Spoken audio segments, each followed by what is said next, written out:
And condolences are still pouring in for the family of Ondo State Governor Rotimi Akeredolu. We understand that some governors were in his Ibadan residence to pay a condolence visit to the family. For all of this, especially now that there is a new governor in the state, let's bring in the national president, former national president of NULGE, Deji Akinwalere, who joins us live from Akure. Good to have you join us. Good evening. Thank you for having me. We know that the state is still in a 3-day mourning period, which will end tomorrow, but we also see the governor making moves in terms of appointment, condolence visit to the president, as well as this budget he just signed. But in terms of governance and the outlook for the governance in Ondo State, what are the expectations? Well, thank you very much.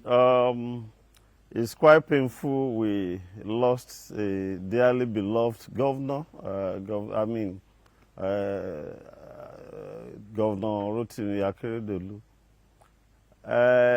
But against the backdrop of the legacies he left behind, I think we cannot continue to mourn and bemoan his loss.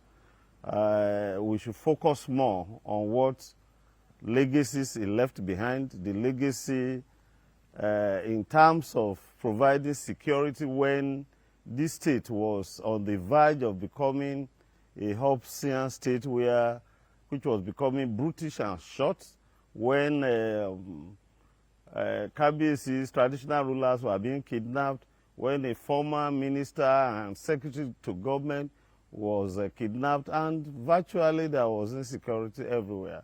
It was this great man that came up with the Amatekun solution, an internal security system, which had become a template, not only for the Southwest now, but for the entire country. And despite all the resistance, even from the federal government, he showed courage. And so we will keep remembering him for his courage and for his legacy, whether in industrialization, in infrastructure, and so on and so forth. So I think for us, we want to look at it from the perspective of John Donne. He said, "Death be not proud," because each time we remember the legacy of Akeredolu, we will know that death has not achieved anything by taking him away. He has only taken him from the troubles of Nigeria. And so for the future, I think the governor there now has a duty to sustain the... Hello? Sorry, Mr. Akinwalere, I had to butt in. I just wanted to ask you, as we see, I mentioned earlier that the governor has now signed into law the budget. But we know that you were the former president of NULGE, which has to do with labor and civil servants in the state. What are the expectations of civil servants from this governor?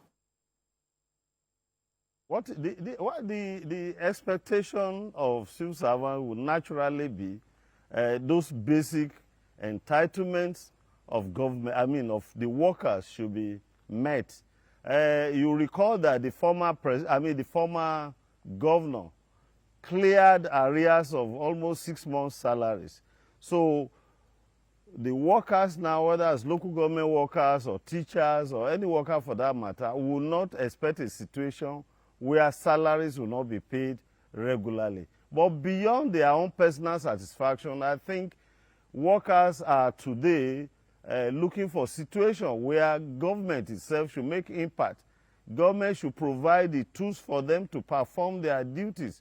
Government should provide drugs in our hospital and all the wherewithal for them to work.